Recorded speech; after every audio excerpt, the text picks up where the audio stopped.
All right. Hello, everybody. Welcome to the 411 Ground and Pound MMA podcast. We are your weekly look into the wide, wacky, wonderful world of mixed martial arts. My name is Robert Winfrey, and I am your host per usual. Thank you all very much for listening. I I'm always humbled by that, and the numbers have ups and downs, but I know that some of you are out there, and I just always appreciate it. So thank you all very much for that. What do we got on the agenda today? Last night, UFC on ESPN 54. They had to sell tickets. They had an event in front of a crowd, and it was still. I'm not going to say it was. How apologetic about this do I want to be? It was not terrible. Let me start there. I don't think it was terrible. There were problems though, and we'll get to it. Um, but yeah, so just be aware, and we'll get to that. Then this coming Saturday, we're back in the warehouse for UFC on ESPN Plus 98. Um, Honestly, I kind of clowned that card last week, but after the last couple of events, I'm trying to have a bit of a bright spot. But in all honesty, everything between 299 and 300 it's been a little down. I don't think it's unfair to say that. Um, yeah, and news, not a lot of news. I mean, I could laugh about another Derek Lewis main event. But I don't feel like devoting a ton of time to that other than to just say, like, what, that's in St. Louis, too. Like, we have to sell tickets. And we still just can't stop having these stupid fights in the main event. Like, I guarantee you there's going to be better fights on that card that are not going to be in the main event because reasons. Man, Derek Lewis has had like 9 main events in the last, like, handful of years. I forget exactly how long, but it's a kind of silly number. Ugh.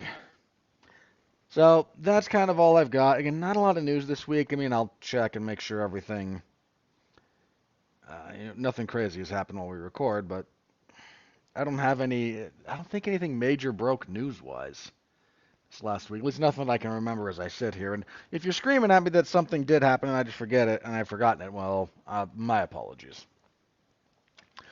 So that's what we've got. Before we get into the show proper, if you could interact with it a little bit, and I'm recording this on Easter Sunday, and look, skip ahead if you don't want to hear this. I'm going to take like 20 seconds. Almost 2,000 years ago um, was the atonement and the resurrection, and it's only the most important thing that ever happened on this world, or any other, or ever will happen, or ever could happen. But I'm not here to preach to you. Just want to take a moment to acknowledge that, and yeah, let's move on, shall we? Let's get to UFC and ESPN 54. Um, all right, so that. How did we do? Let's start there. Went 7-6. Ultimately, one fight fizzled. A fight between Victoria Dudakova and Melissa Gatto fell through. I'm not all that happy with 7-6. I'd like it to be better. I think there's only 2 of these that I really kind of feel I should have gotten. A couple were just close on paper that I picked wrong. I can live with that. We'll get to Weidman and Silva, that debacle. Um, I think Kyle Nelson over Bill Algeo. No, my reasoning was okay there. What was it? Oh, Virna Jandiroba over Lupita Godinez. That one I probably should have got right. You heard me hemming and hawing. I probably should have got that right. The other one I probably should have got right, in all honesty, Dennis Bazukia over Connor Matthews. Got a little bit too cute by half picking on that one. But the other ones I got wrong.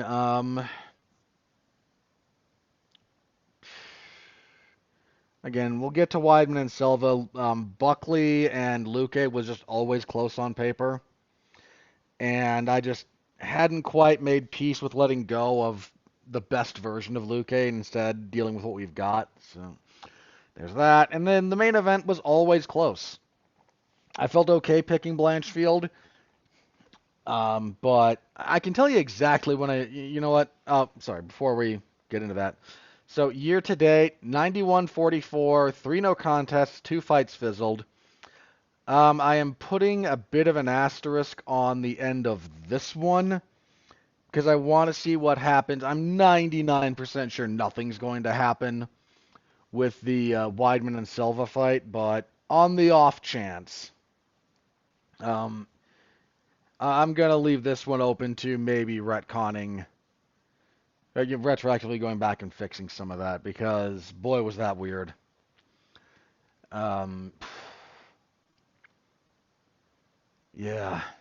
But anyway, moving on. So, again, I'm still doing okay. Again, my only goal here at the end of the day, I've said this before, is to be better than a coin flip. I had a pretty good run, then I had a negative card. Still only one of those. But the last couple have been a little close for comfort, so hopefully we can do better this next time out, yes? Alright, I can tell you exactly when I got a really rough feeling about my main event pick. It was during the tail of the tape. Because normally you don't mind picking the fighter that's 10 years younger, but Blanchfield's 23, Fior's 33. That's a fairly important 10-year gap. Um, that's when I started to go, oh boy, should have double checked that maybe. And it, if I'd thought about it in those terms, I still think I would have picked Blanchfield. I mean, this is not me saying if only I'd, had perfect knowledge, I could have made a perfect prediction. I did not give enough credence to Aaron Blanchfield, one, having a bit more trouble with Tyler Santos than I remembered. Not a lot. She still won the fight fairly, but she kind of had to wear Tyler Santos down, and Santos was accommodating of some of what Blanchfield likes to do in ways that Fior was not.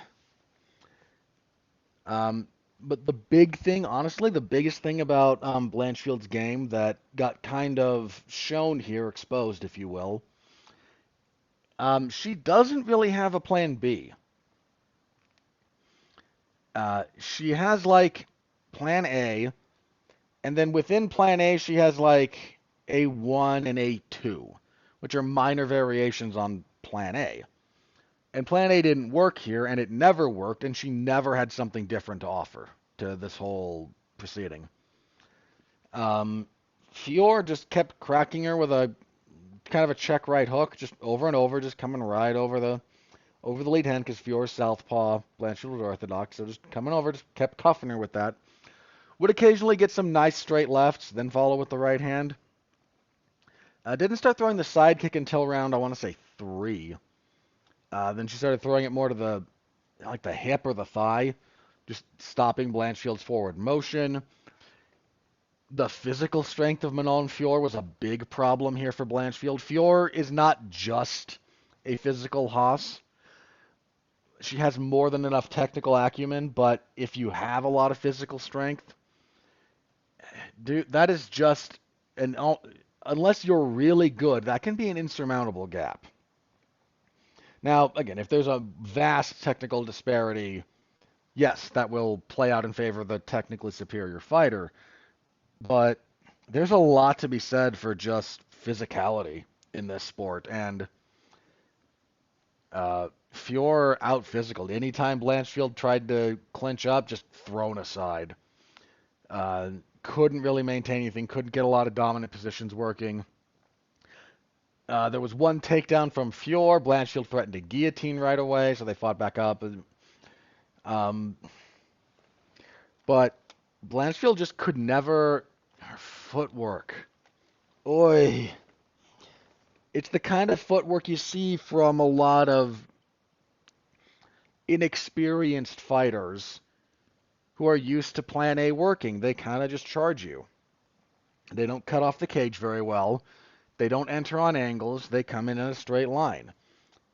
Blanchfield did that over and over and over again, and Fior countered her over and over and over again.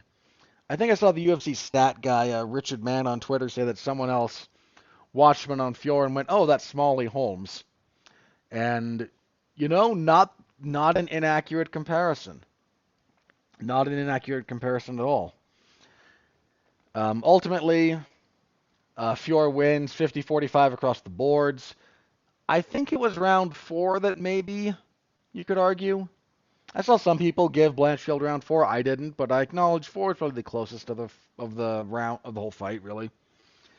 Closest round of the whole fight is where I was going with that. But if you can stop Blanchfield's plan A, which is not an easy thing to do, mind you, but if you can, she doesn't have layers. That was a problem here. It was a real problem here for her. But that's a problem for a lot of 22, 23-year-old fighters, especially when they're kind of on top of the world. Some of that experience of of not having anything else to do, of not knowing what else to do, you only get that via experience. And if you're lucky, some guys have gotten lucky with this, you still get the win, but you have to take the right lessons from that. Let me give you an example. It's fun to troll the Khabib fans by saying he should have lost the Gleison-Tibau fight. You live, the first time I watched that, I did score it for Tibau, for the record. Subsequent rewatches, I'm a bit more amenable to a Khabib scorecard, but here's the thing, man. Khabib didn't have anything but his A game. And Tibau stifled that repeatedly. The problem that Tibau ran into was his offense just never materialized either. And that's kind of what led to Khabib getting that decision. Not because Khabib was overwhelming, but because despite his game not operating optimally, Tibau was stuck on the back foot the whole time. And that made enough of a case for the judges at least to give it to Khabib. But Khabib took the right lessons from that. Like, okay, what do I do if I can't get a guy down against the fence? He figured stuff out. He was kind of lucky to get that. Lucky's the wrong word, but that could have not gone his way, and a lot of people would have understood. Blanchfield here had her A game. It didn't work. Didn't have anything else. And that's a rough lesson to learn. It really is. Most people will run into that at some point in the first 5 fights of their career. If you're lucky, you'll learn the lesson. Not a lot do, actually. Most chalk it up to their skill set failing them, which is somewhat true. Or, you're young enough and you're early enough in your career, just randomness can happen sometimes. It usually takes 2. It's usually the second time that you just don't have much there that you really kind of figure that out. So I expect Blanchfield to figure it out, but she was not really ready for Manon Fior, which is really weird. Like, the way she fought was almost like she hadn't done a lot of tape study. Just, I'm going to do what I always do, and never mind that a lot of what Fior does stifles that. So, again, it can be a rough lesson. Fior, after the fight, that poor woman. So after the fight, she says, "I've beaten everybody else in this weight class." She hasn't beaten literally everybody else, but at this point, there is no other contender ahead of her, realistically. And then Michael Bisping immediately goes, "So they're coaching the Ultimate Fighter right now," meaning Shevchenko and Grasso, who are scheduled to fight later this year in their third fight for the flyweight belt. And Bisping just like, "Would you take another fight in the meantime? Are you going to sit on this?" And just, why should she have to sit on this? There shouldn't be another. That's a whole other thing. Like, There were people that were. I saw the joke go around on Twitter, like, congratulations on your win and your title shot in the summer of 2025. Because that's just how this goes. And for some reason, we're still pretending the Ultimate Fighter matters. Tie up a champion, tie up a challenger. Let's just waste 8 months on. It's not usually 8 months. That's a slight exaggeration on my part, but I mean, it could be longer. The average might be 8 at this point. We had a bunch that, for a while they were going on time. Hey, we're scheduled here. We're going to fight here. And then you had a few that fell out. You had some that didn't happen. You had replacement fighters. And we still haven't had Chandler and McGregor. And at this point, I don't think we will. But I don't know. We'll see about that. The average might have gone up steadily until we're taking that out of rotation. We're log jamming a division. You've got a clear number one contender, and we're just drama farming a show that airs exclusively on ESPN Plus that nobody watches. Does anyone watch The Ultimate Fighter anymore? I mean, look, man. Okay. I watched the season with all the flyweights because they had legitimately good fighters and legitimately good fights. Prior to that, I had tapped out partway through. I want to say it was Bisping and Miller. This is Michael Bisping and Jason Miller. I think it was partway through their season that I said I can't do this. Might have been the one after, but it's that one or the one right after, and I can't remember. I can never quite remember which one because they kind of blur together and they both weren't very good, all things considered. Um,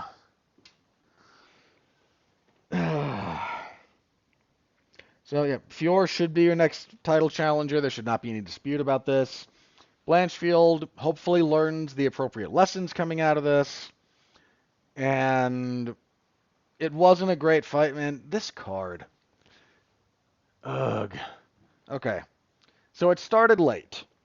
This thing started the prelims. First prelim started 5 p.m. my time. Now, I know 6 hours. So that turns into, this is probably going to wrap up around 11 my time. That's 1 a.m. Eastern on ESPN. This thing didn't wrap up until like 1:30. Might have been later even. This was a badly paced main card. Very badly paced. There were long stretches of nothing happening. And some of the fights weren't exactly great, but what a terrible night for officiating too. Man, the refs, we had the B squad out there and it kind of showed. I mean, you had Vitor Ribeiro. If you don't know who Vitor Shaolin Ribeiro was, by the way, that guy used to be one of the very best, one of the best lightweights in the world. Fought in Shudo, fought in I think it was Deep. He might have had a couple of fights in Pride. I'd have to double check, and I don't care enough to look up. Was a very, very, very good fighter. Um, Making some weird calls. You had Mini Brock, Gary Copeland, who and we'll talk about it when we talk about Weidman and Silva, just dropping the ball all over the place there, man. I mean, Keith Peterson probably did the best job out of the refs that we saw, and it was one of his stoppages that I didn't love. I forget which one. Maybe it'll come to me, but I mean, just badly handled stuff all the way around. All night. Like, this was a theme. A lot of low blows on this card. A lot of eye pokes. But the UFC won't fix the terrible gloves because nobody is going to hand them Trevor Whitman talked about this. Like, he came up with what he thought was a better design, and the UFC said, "Great, sign everything over to us. So we'll give you, something, and then the rest of this is ours for now and forever." And like, nobody takes that deal because that's a really bad deal. But no, we're not gonna deal with that, I guess. But yeah, not a great night for the officiating crew. On top of a just badly paced event, 14 fights was always that's too many fights, guys. That's just too many fights. You're asking way too much of your audience. Even if you only tune in for the main card, everything gets stagnated. Ugh. Sorry, more on that later maybe. But good win for Fior. I may not have given her full due last week, but she's got a really good shot at wearing that gold. I'm not guaranteeing it, but you would be a fool to discount her chances. So, co-main event then was originally listed as Weidman and Silva. They got switched to Luque and Buckley in the co-main event. Joaquin Buckley wins. Ground and pound punches, 3:17 of the second. Moderately competitive first round. But Buckley's firepower at welterweight is not to be trifled with. That guy he was bringing some heat. Luque at this point just looks a little too shop worn. He seemed to check out mentally in that second round. Again, okay-ish first round. Buckley won it. Second round, like I don't know. He kind of shuts off mentally. They tie up at one point. He just kind of pulls half guard, then gets full guard, but Buckley's on top and just punches him, and he doesn't do a whole lot about it. So the ref winds up stepping in. Luque looks a little shot. I don't want to say completely shot, but I don't think I think all the fights, because that guy's been in the UFC for a long time, and he's had parts of his run were very exceptional. In fact, you could argue he should have been higher rated than he was, but nobody ranked above him would fight him. Him and Santiago Ponzinibbio both had that problem. I mean, dude, Luque stopped Bilal Muhammad with strikes. You know, Luque at his best was no one to trifle with. He wasn't unbeatable, but you could not take that guy for granted. Now, just a little shop worn, and it's kind of to be expected. And I think this fight more than a lot felt a little bit like that moment of realization for a lot of us. Like, okay, that old version of him is not coming back. But good win for Buckley. He wants to fight on the upcoming St. Louis card. Said in the post-fight presser, the UFC needs to bump Derek Lewis and Rodrigo Nascimento from the main event, put him in there because he's going to be ranked now. Get him a ranked opponent, and they'll do it. I wouldn't object to that, but me and my distaste of mid-level heavyweight main events, and that's what Derek Lewis versus Rodrigo Nascimento is. Like, who is putting this fight on going, yeah, that's not going to go 25 minutes? It probably is. And it's probably going to suck. Ugh. But good win for Buckley. Next up, Chris Weidman. Originally ruled a TKO win for him in the third. Changed retroactively to a technical decision of 30-27 across the board for Weidman. Weidman benefiting from USADA not being around anymore, it looks like. Just saying.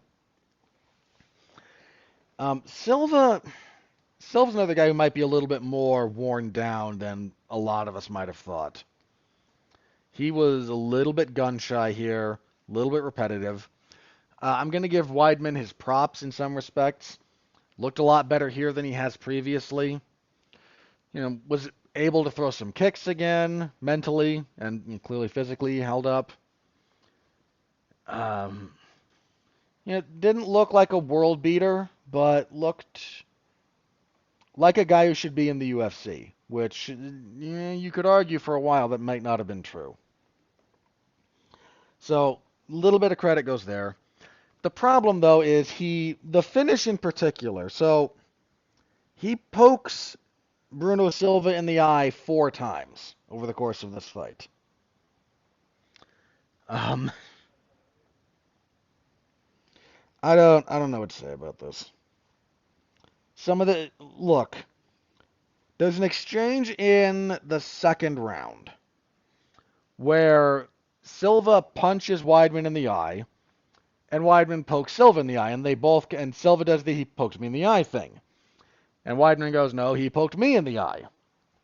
And the referee breaks both of them up like, okay, hang on.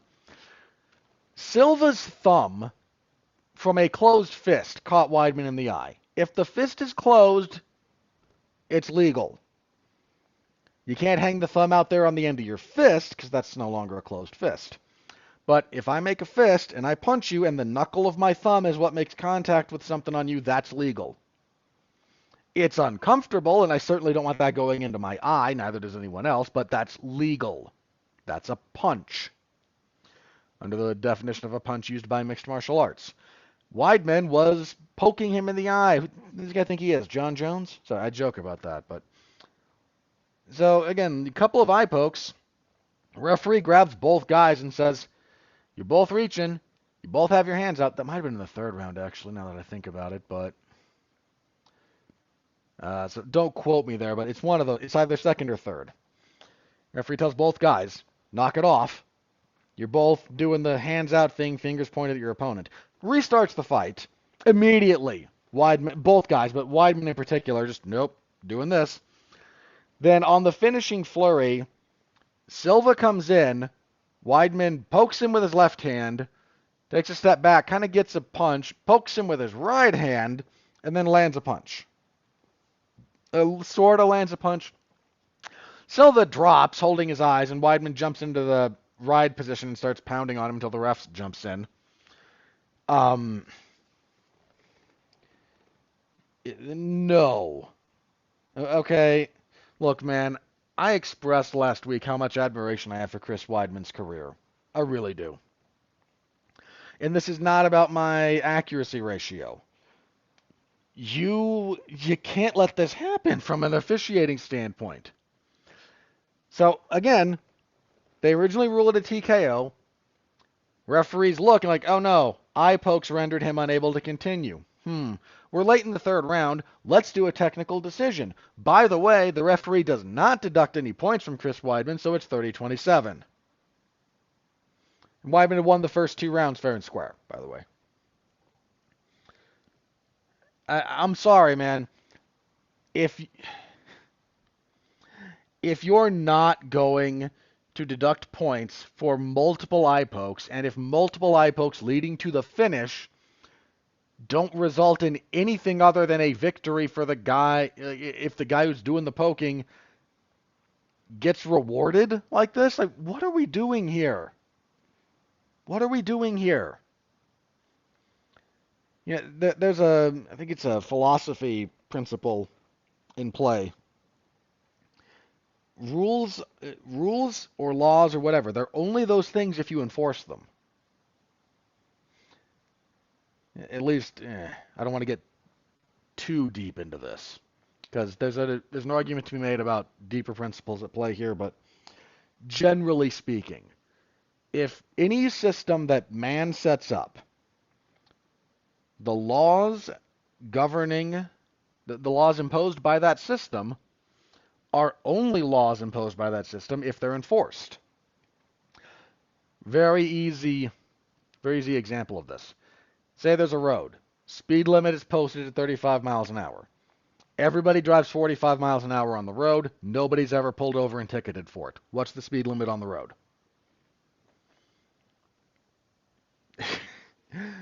Rules say, don't poke your opponent in the eye. Okay, I'm going to poke him in the eye. Then what? Okay, well, you got a warning that first time. Okay. You know what? Maybe that's the appropriate call. Maybe. Did it again. Did it again. Did it again. And when, by the way, those last two led to the finish. What is the penalty for this? Nothing. Just nothing. Weidman, after the fact, going, my advice to him is you can't fall down like that even if you get fouled. The hilarious side effect of it, bear in mind, this guy desperately tried to milk getting kneed in the head by Gegard Mousasi. No, I was down and I can't continue. And only to get slapped with a fair TKO loss. Man, I don't know how you burn so much goodwill so quickly. But a big segment of the fan base did not like how Weidman handled that. Count me among them, by the way. Silva's already announced he's going to appeal. I wish him the best of luck. I think he was wronged. Straight up, I think he was wronged here. They're not going to do anything about it because no athletic commission. You can count on one hand the number of times a ruling like this has been overturned. It just doesn't happen very often. So, really sucks for him. Really sucks for him. And yeah, just again, bad officiating all the way around. I mean, technically speaking, under the newer rules that everyone uses, you're not allowed to extend your fingers towards your opponent regardless of whether or not you poke them. So, in theory, the first eye poke should be a foul, especially if it comes from that position. Or the first eye poke should be like a point deduction, but it never is. Because, of course it's not. I mean, I'm the guy out here who occasionally says I wouldn't hate seeing what MMA looks like if groin strikes were legalized, because I would be curious. Even I'm not advocating for eye gouging to be fine. A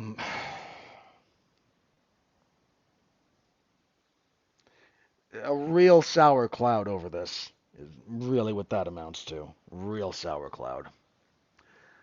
Moving on. Speaking of eye pokes, Nursultan Ruzboyev defeated Cedricus Dumas via TKO, punches, 318 of the first. There we go.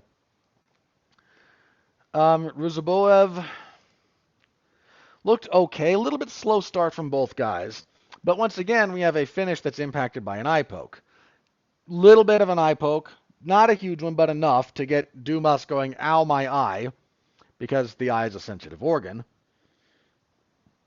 The referee says, fight on, which, blown call by the ref. This was an eye poke.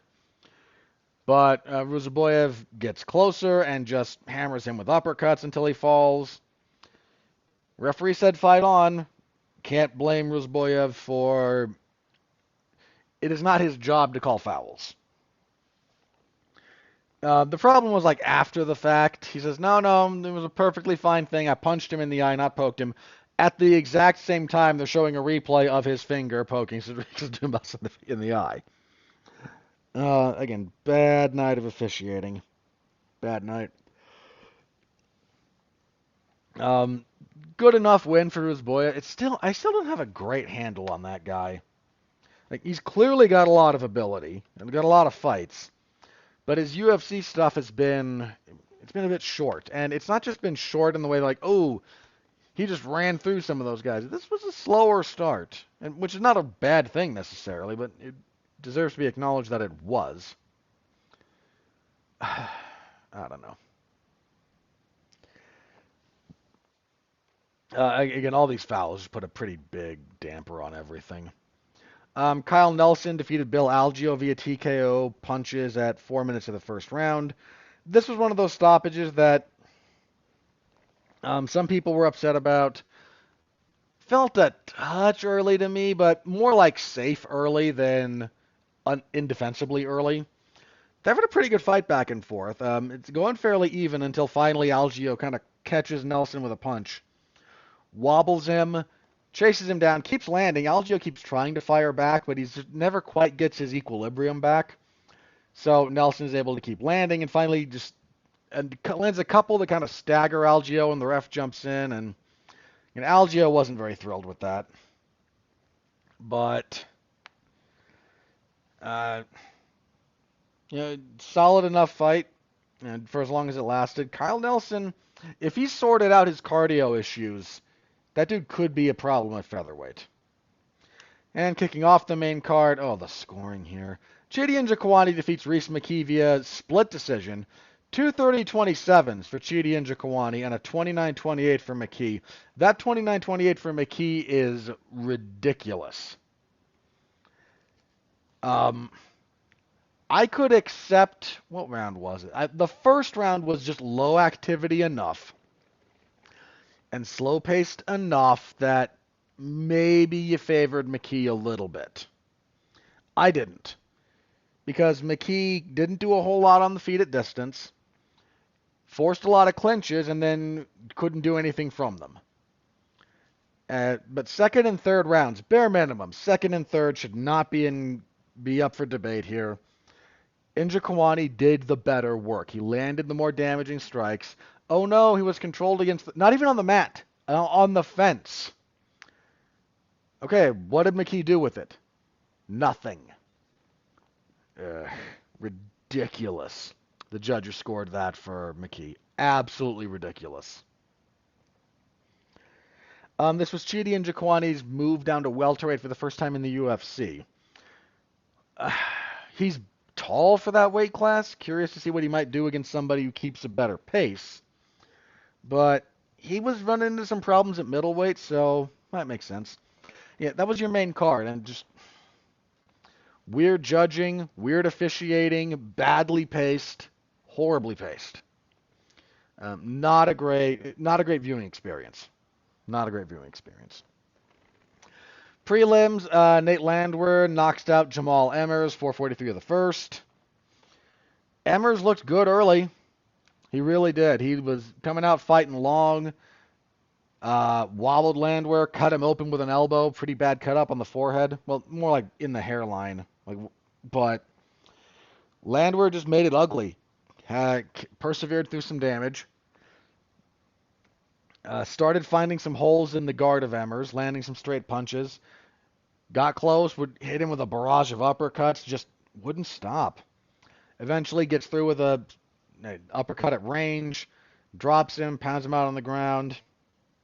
Nate Landwehr is a very MMA fighter, which, listening to his post-fight interviews and whatnot, like, bless him, and I don't mean that pejoratively. This guy, I think it was his second fight in the UFC because he lost his debut. But said, if I don't lose, I'm probably going to win. Which, on the surface, is one of those quotes that, like, you kind of laugh at because, duh. What he's expressing, though, is if you don't stop me, I'm going to get to you eventually. So his quote from this one was, I apologize for the profanity, but, come whoop my ass and see what happens. Like, and you know what? Again, we all kind of get what he's going at there. Like, come ahead. You might get some damage off, but you better be ready for the receipt. Oh, sorry, I forgot to mention it. Ruzaboyev called out Gerald Meerschaert, which I think is a fair call out, and I would be interested in that fight. Landwehr, again, that guy is an entertaining fighter. He's probably never gonna really, be at the top of the division, but there's always room for TV fighters. I don't mean that as an insult. A TV fighter is the kind of fighter you have to watch because they're always entertaining. And Landwehr, pretty darn good at that. Strawweight, Virna Jandiroba defeated Lupita Godinez via unanimous decision. 229-28 and 30-27. Godinez had some success for stretches. The problem is, if she ever got taken down, she would give her back. And Jandiroba is an excellent back taker. And then Jandiroba just kind of rode out rounds. Rode out the end of the first round was going kind of even. And then with around a minute, maybe a little less, Genjiroba gets a takedown against the fence. Again, is able to get to the back, works from there, enough to win the round. Then second round I gave to Godinez. Third, again, kind of the same thing. Genjiroba does okay. Yeah, does okay on the feet. She was eating some punches though, man. Her face got, a little messed up. But Godinez just once or twice made a weird decision. And well, I mean, the second round had a lot of like leg entanglement fighting from both women. He got tied up in a weird position at one point. I thought Godinez won the round because she was actually the one threatening with the leg entanglement, whereas Genjiroba wasn't. But it was also a weird enough round that I'm not up in arms over 30-27. I just don't agree with it. Then again, third round, once again, Genjiroba gets a bit of a takedown against the fence. Not much of one, but Godinez can't quite keep her back flush to the cage when wall walking. Genjiroba gets it. And just has a good, again, good close to the round. So good on her. Tough fight. This was not an easy win, but she gutted through a couple of tough positions and ultimately got it done. So good on her. Julio Arce missed weight, but TKO'd Herbert Burns 2 minutes into the second round. About as expected here. Featherweight Dennis Bazookia TKO's Connor Matthews 22 seconds into the third round. Bazookia looked pretty darn sharp here.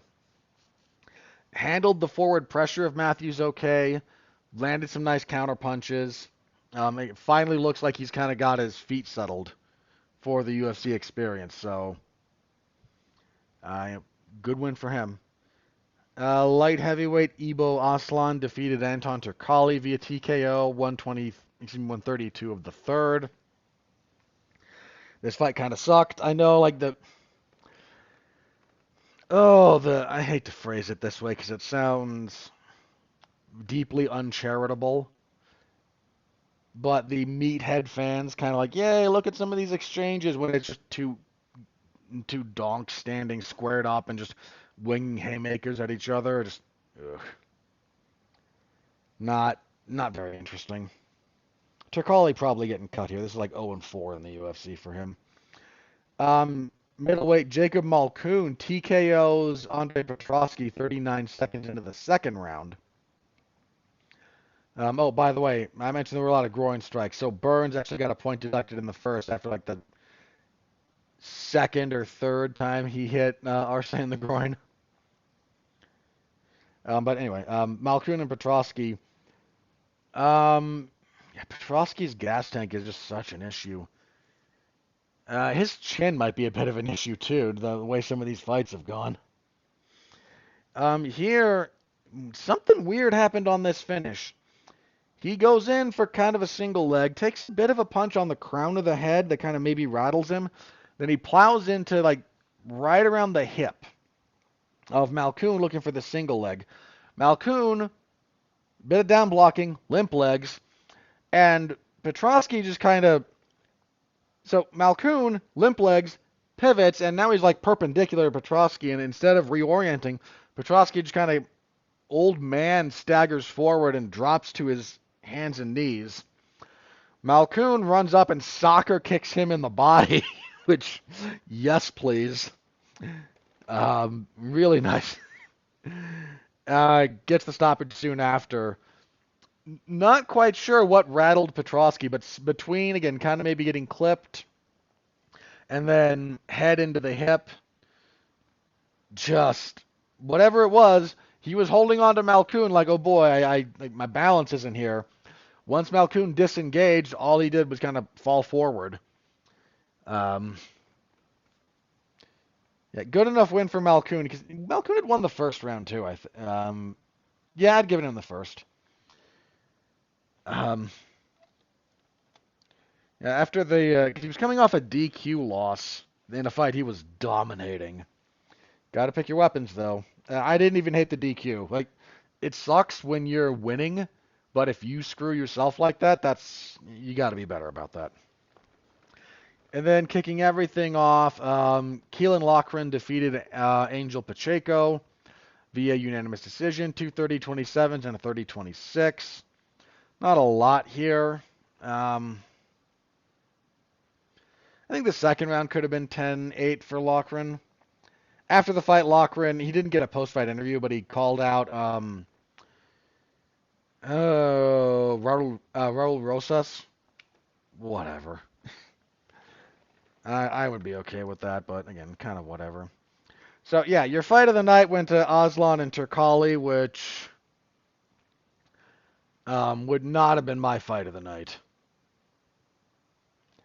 That was just low-level meathead swinging. Not interesting. Performances went to Landwehr and Bazookia. Yeah, that's about right, in all honesty.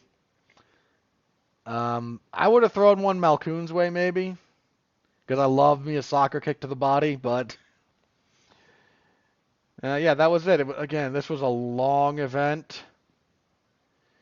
Had pacing issues, riddled with officiating issues, a couple of weird scorecards. Honestly, just my full report's in the MMA Zone at 411mania.com. Please go read it. But this was not really a great night of fights, if I'm being perfectly honest. So, yeah.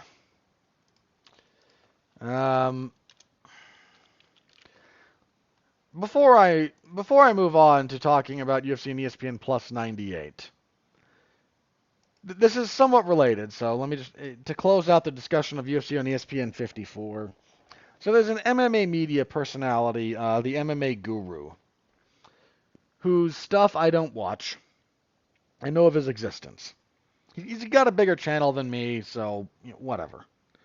When I say I'm aware of his existence, but don't watch his stuff. I'm not trying to big brother anything. Like I am selective about my MMA content consumption, and his stuff is not for me.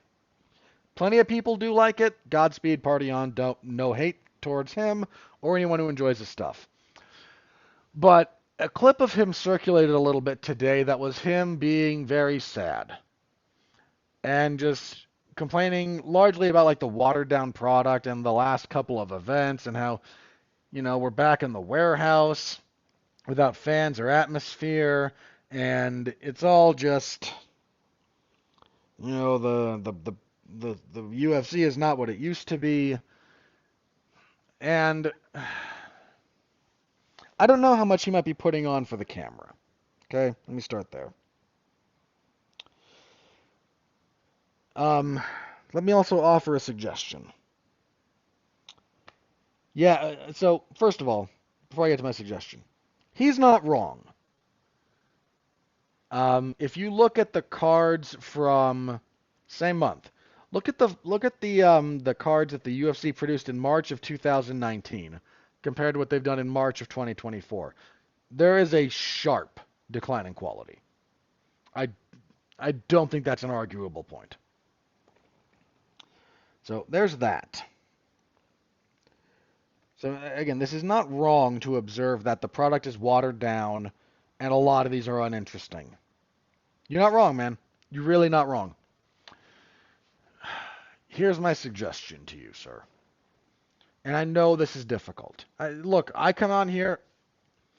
I've been honest about this before. If this was not my job, there's quite a few of these I would skip. There's certainly large stretches of the event I would skip, if not whole cards. But it is my job. It is my job to talk about these things from start to finish. And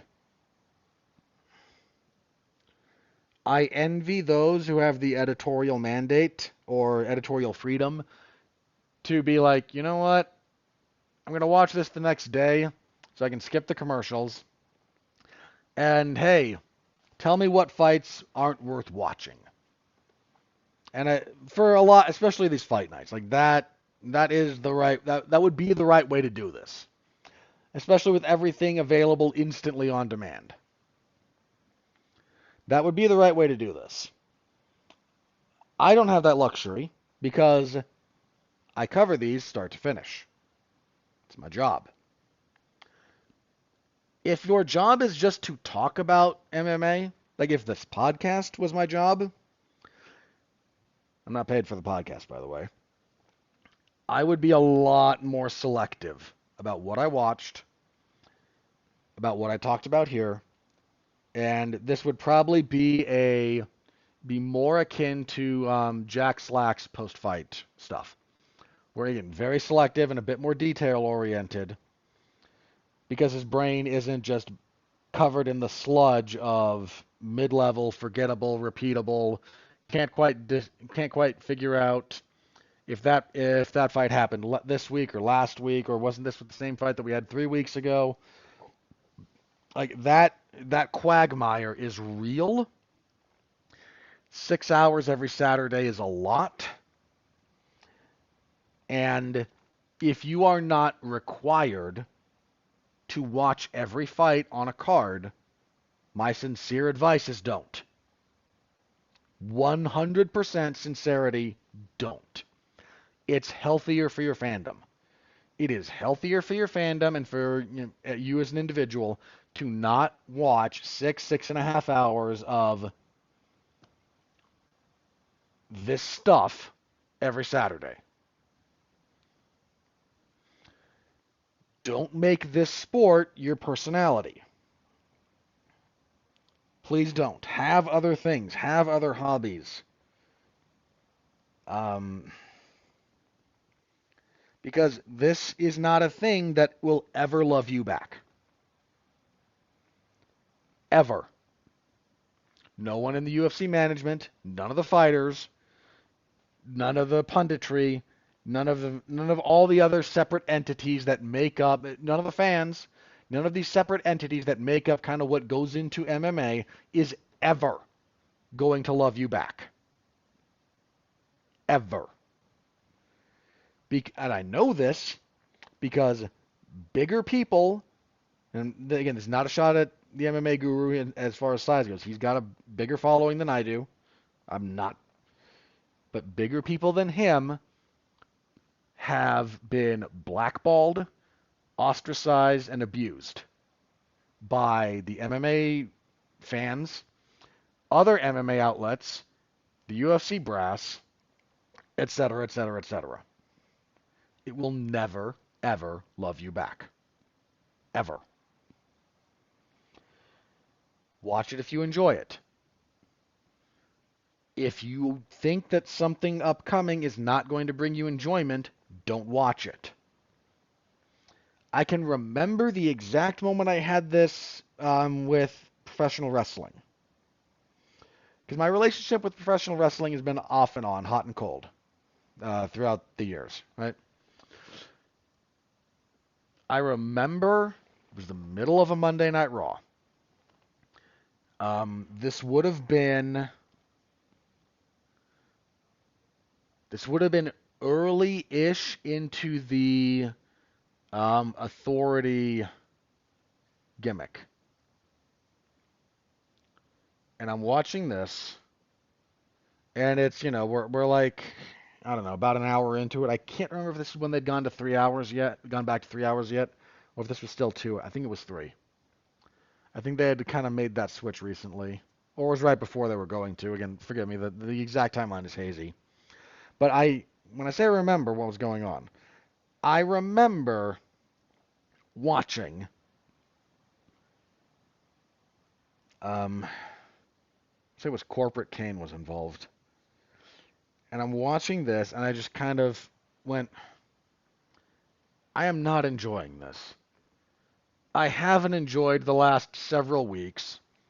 I'm not enjoying this. I'm probably not going to enjoy the next one. What am I doing? I can do other things with my Monday night. And I stopped. And now I only watch professional wrestling if I'm paid to, is kind of the long and the short of it. Because most of it does not appeal to me, and that's fine. This is not me saying that it sucks. This is not me saying it needs to change. This is me saying it's an entertainment product. If you're not entertained by it and you're not enjoying it, stop. This is true of movie franchises, television shows, sports teams, sports leagues, and and MMA or boxing or whatever. If that's where you are, be more selective. Again, if all I did was talk about this once a week, I would be so much more selective with what I do, with what I watch. So much more selective. But because it's my job, I don't. I watch it all to various benefits and detriments. But I don't think it's unfair to say we're in kind of a slump. 299 was stacked.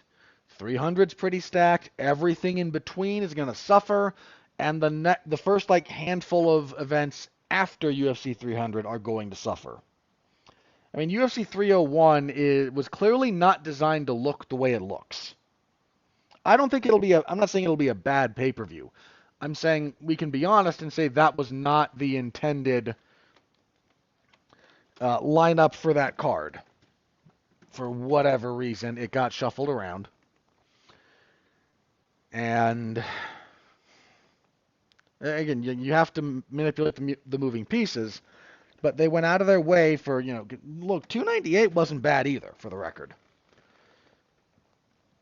But we're in a slump, and it's going to be a little bit awkward until things kind of level back out. If you need to take a break, do so. No one will hold it against you. At least no one who matters. All right.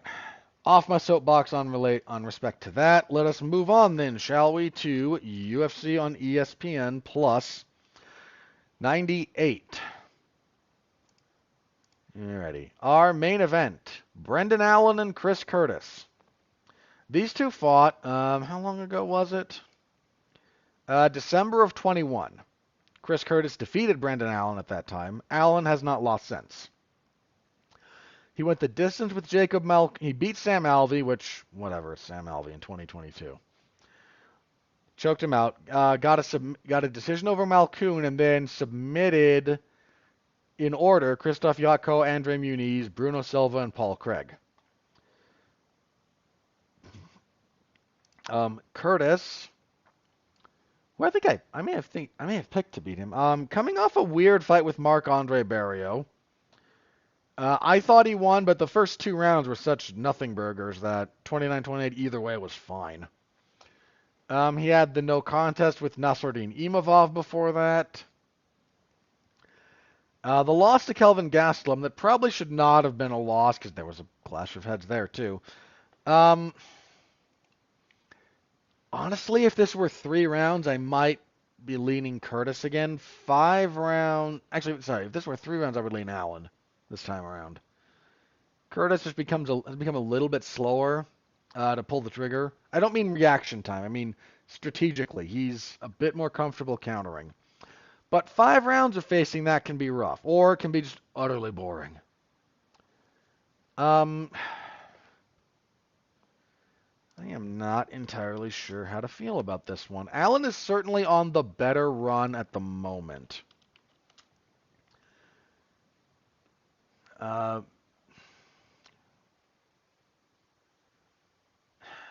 think that's real. I don't know, man. I've kind of believed in Chris Curtis at various points in time. And he's frequently paid off for me. Allen is not the same guy as when they fought the first time. That's definitely true. Here's the thing, though. The style that Chris Curtis has, I don't know how that goes over 5 rounds for you. Has he ever? He's gone into the 4th before. Got a corner stoppage between rounds 4 and 5 in 2020 before he got to the UFC. Went the distance with Matt Dwyer in 2019. That's certainly nothing to sneeze at. Okay, he's been 5 a handful of times now that I look back at more of his career. Am I really going to rock with him? Oh, hang on. How old is he? He's only 36. Got a lot of fights, though. Allen's 28. Yeah, coming into the top of your powers, which is kind of what Allen's starting to do at 28. Yeah, let me go with Allen. Not by a whole lot. What are the odds on this one? About 2-1 with Curtis. Or, sorry, with Allen. About 2-1 with him. You know, plus 170 or so on Chris Curtis. Again, don't gamble if you don't mind losing, but over 5 rounds, that is not, it would not be a terrible wager. All right, next up, co-main event, Alexander Hernandez and Damon Jackson. Hernandez coming off a loss to Bill Algeo. Hasn't won at featherweight yet. Has that one win over Jim Miller at lightweight in 23, but man, that guy's really been up and down. Thinking about Damon Jackson, though. Got stopped by Dan Ige, lost a decision to Billy Quarantillo. He beat Pat Sabatini, though. I mean, his UFC losses are Ilia Topuria, Dan Ige, and Billy Quarantillo. Like, those are good guys. Jackson, 35. Hernandez, 31. Here's the thing. I'm not sold on Hernandez's cardio at featherweight. Jackson's had some durability issues, though.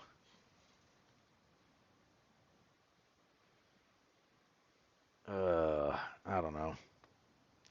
I'm going with Jackson.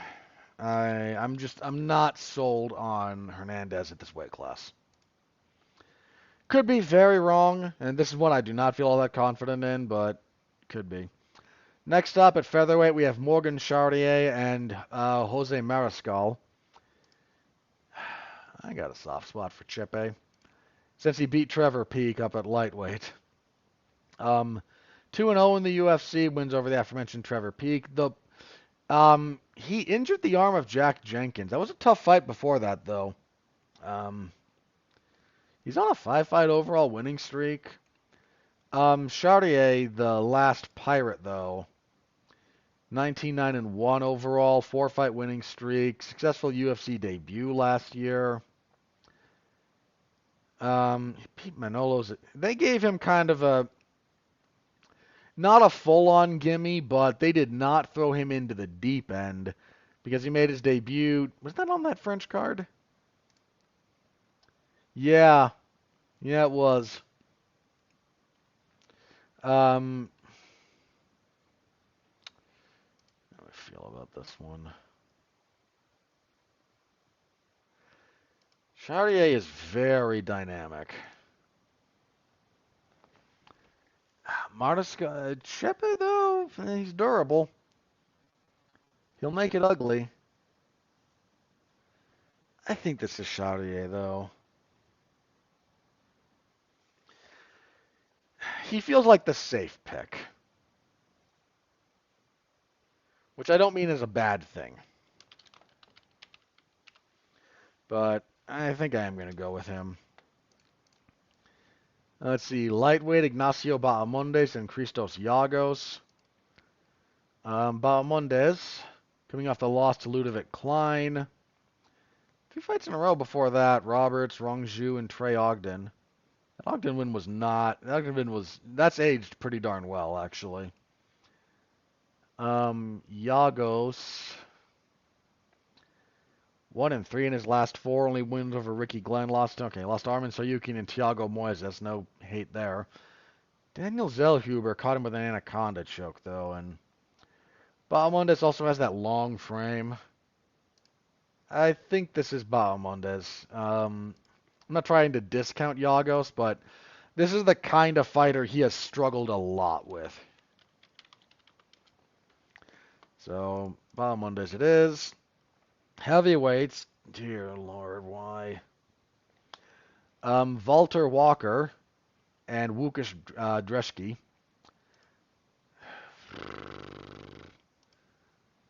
Dreszki 8-4-1. He's what 0-2 in the UFC. 0-3. Jeez. Martin Buday, Carl Williams, Waldo Cortez Acosta.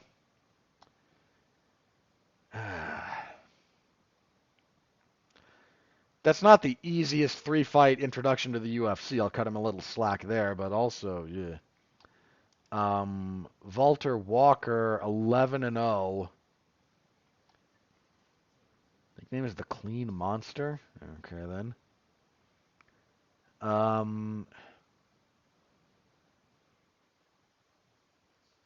He's from Brazil, fighting out of. This man has ruined my gimmick.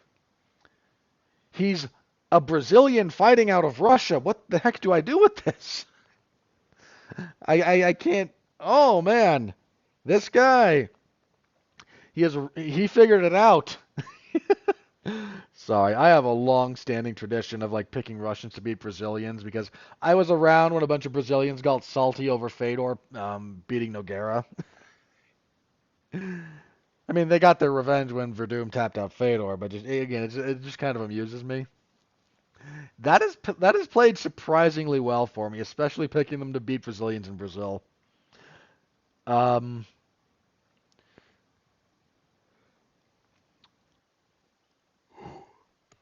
yeah, good winning streak for Walker. Excuse me. Made Alex Nicholson quit last time out. Does he beat? This is his UFC debut, so is there anyone on his record I recognize? Sometimes there is. Do I know Casio de Oliveira? Look at that guy real fast. Not a lot.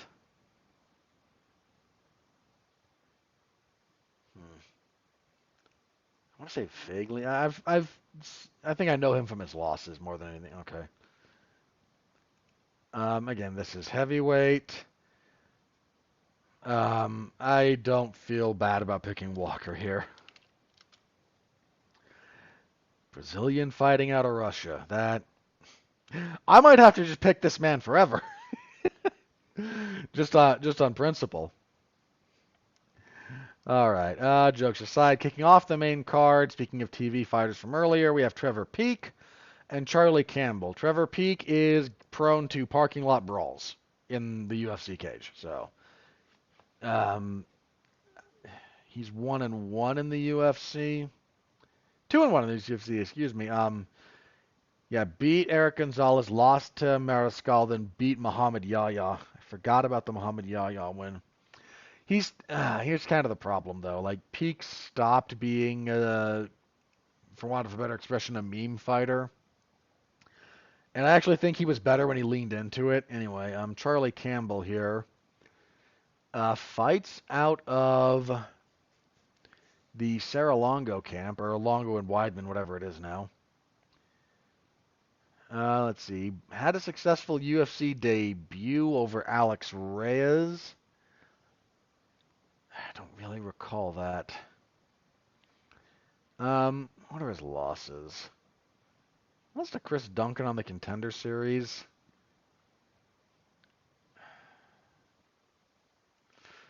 I'm tempted to pick Peak because it's funny. And I don't mean that as an insult. He's got a kind of fun fight, but again, it's kind of funny. Take you a long way on the regional scene, not quite as far in the cage. Now, let's not be silly, Robert. We'll go with Campbell. Um, but in fairness, minor note here: if Campbell's not ready for the wild man, like you can wild man your way to a surprising amount of success in MMA if you've got a decent chin and are not afraid of walking into the fire. Trevor Peek has a decent chin and is not afraid of walking into the fire. On the prelims, let's see here. Court McGee versus Alex Morono. Again, I got a soft spot for McGee, but it doesn't extend this far. McGee is almost 40.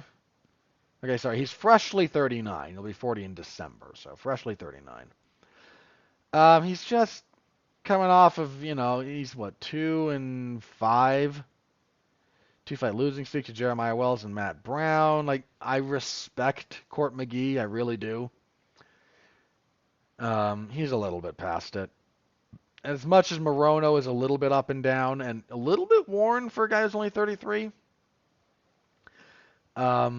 this is very much a Morono kind of fight.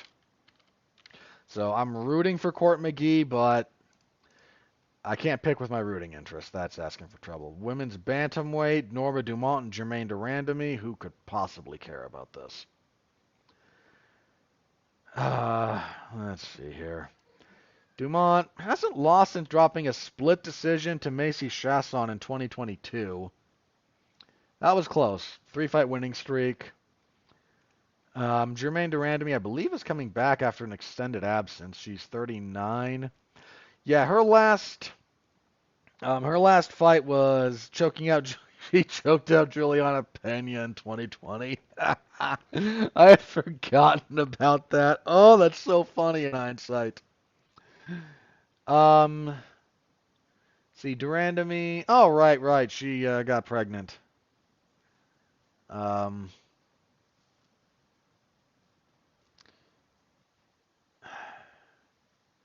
It had to have been something else. She gave birth last year. Like, we're talking October of 2020. 3.25 years. Unless you gave birth early and we're like, no, I would just rather be the kind of stay-at-home mom. What happened here? Oh, she had some kind of an injury in 21. Yeah, like 3.5 years actually. Jeez. All right. That layoff is real. Durandamy being almost 40. Ugh. This is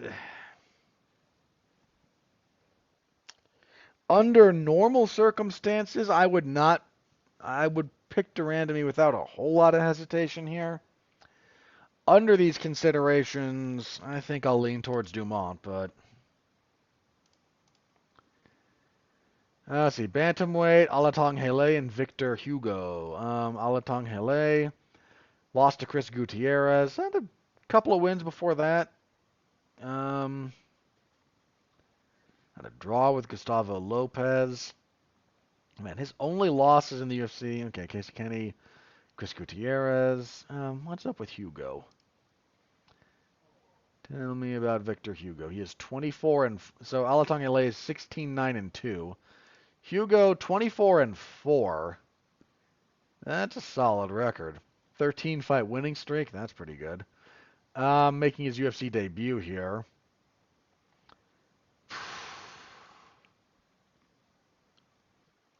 Alatong Hele is a tough draw for your debut, and bantamweight is not an easy division.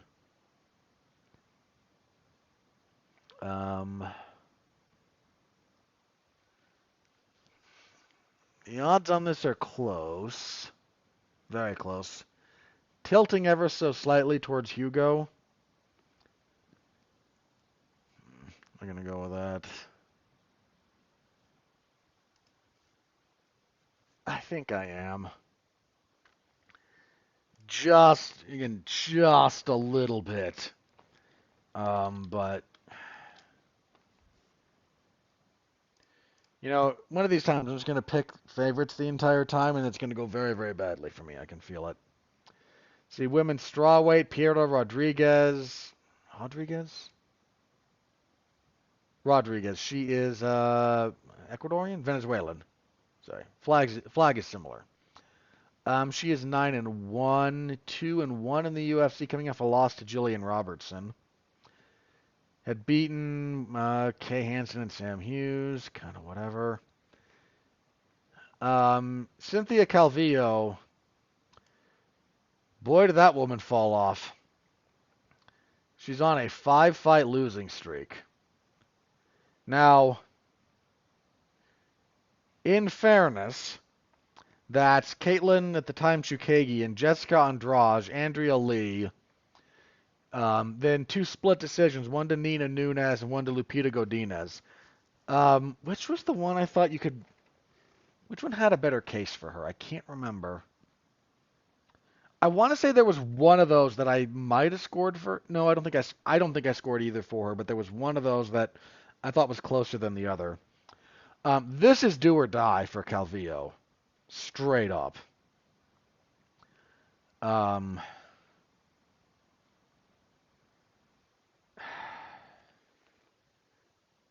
Did I say last time I was going to be done picking her?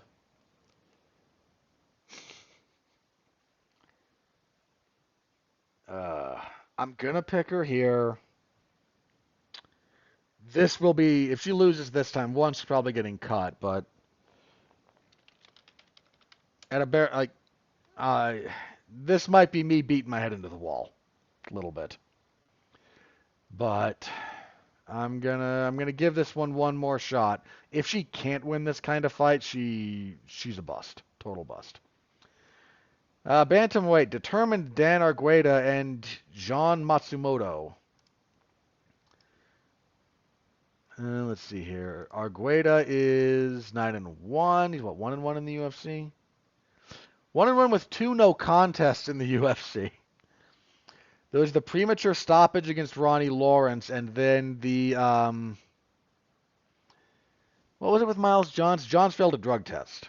Johns won that fight originally, but so Argueta here, a little bit on his last legs. Only win is over Nick Aguirre. Matsumoto 14-0. Let's see, where's he fight? Do I know where he fights out of? Do I know the coach? I do not. Coming off the Contender Series, feels like soft-er touch for his UFC debut here.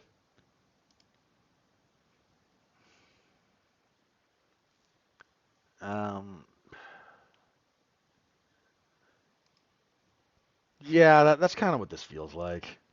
So let's go with Matsumoto.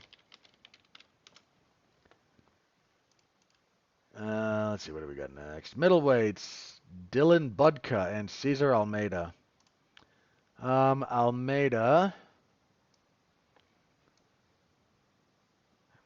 4-0 coming into his UFC debut. Has a decent-ish kickboxing record. Fought for glory, not very successfully, geez.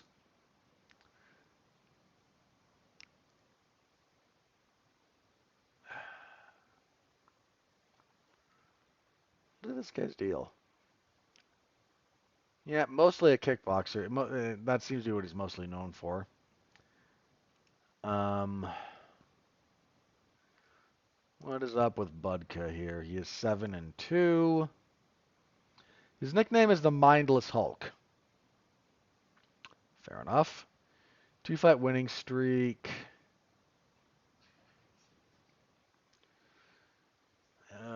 Coming off a Contender Series appearance. Anyone I know of? No, not really. He's a wrestler. Almeida's a kickboxer.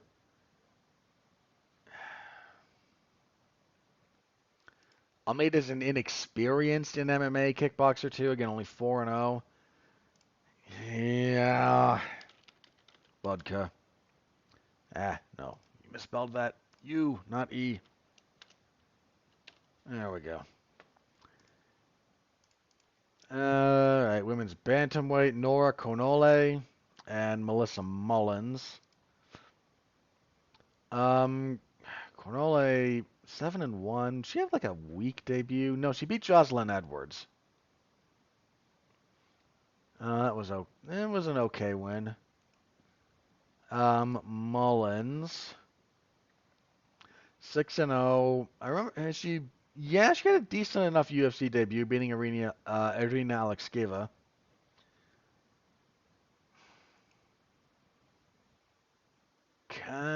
Well matched fight, for the record here, just well matched fight. Oh, another reason to go with Curtis in the main event. That was supposed to be Allen and Vittori. Short notice for Curtis and 5. Yeah, enough to really kind of make me feel okay about that. What else did we lose here? Let's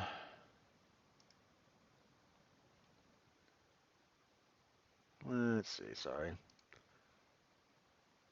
Lucas Roca had a couple of fights fall out. This was supposed to be Cesar Almeida and Josh Fremd. I actually might have favored him in that one. And Morgan Charrier was supposed to fight Seungwoo Choi. And then, of course, I have Vittori and Allenson. All right. I feel like I want to lean towards Cornole there. Am I wrong to do that? I don't have a great read on either woman. Cornole comes from Muay Thai. Again, there's nothing. No, you know what? Let me go with Mullins. Might feel very foolish about that one, but and don't have a great feel for it. And yeah, that's the card. So tune in Saturday, MMAZona411mania.com. You know the place, you know the time. I will actually. What is the time on this one? Um,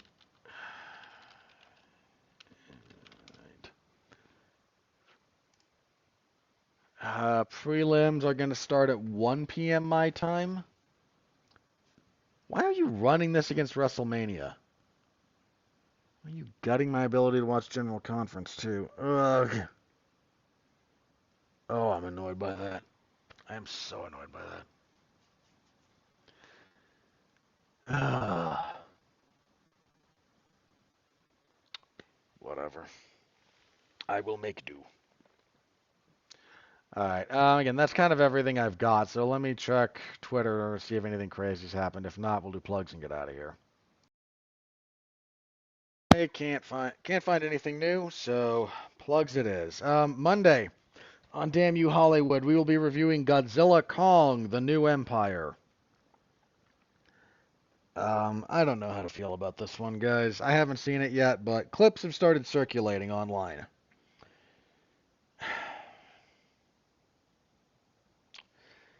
And there's a non-trivial chance I have to be the bad guy again. I was for the Ghostbusters movie, where I just had to get up and say, "Sorry, this thing you've all enjoyed is not good." Because I try to stand on that. Now, it's something being not good doesn't mean you can't enjoy it. It just means you do have to look at it through that prism on occasion and be honest about it. And I don't know. Look, maybe I have a great time. And I come away and we talk about it and I say, look, it's not very good, but fun was had. But I don't know. I don't know. We'll see. Monday, full review. So tune in for that. Should be a good time. My regular spate of coverage, of course. WWE SmackDown, the go home show for WrestleMania, the UFC event on Saturday.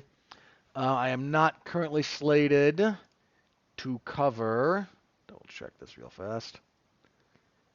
Yeah, I am not currently slated to cover anything else professional wrestling related this week. We'll see if that holds. Again, I am permanently on deck. So, we'll see if anybody gives me a call on that. All right. That's it. So then again, UFC event on Saturday. Back here next week. We review UFC on ESPN Plus 98, and we preview UFC 300 with one of the laziest, most uninteresting fight posters of all time. Whoever's editing the Wikipedia on this does not. Somebody's drinking the Kool-Aid there. But 300. Full preview next week, and yeah, it's a stacked card. Don't know what to tell you.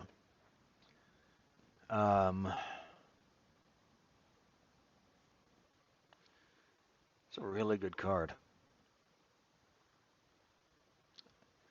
Um, it's not historic, not historically good, but it's really good. I am not going to complain about this card on paper. I'm not going to do that. Um,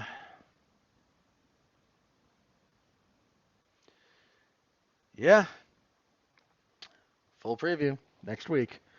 Something good to talk about. Looking forward to it. All right, that's it for me, everybody. Thank you all very, very much for tuning in. I deeply appreciate each and every one of you. Anything you can do to help the show, like, comment, subscribe, star rating, written review, you know the drill. See y'all next week. Until then, stay safe out there and continue to be well, be safe, and behave.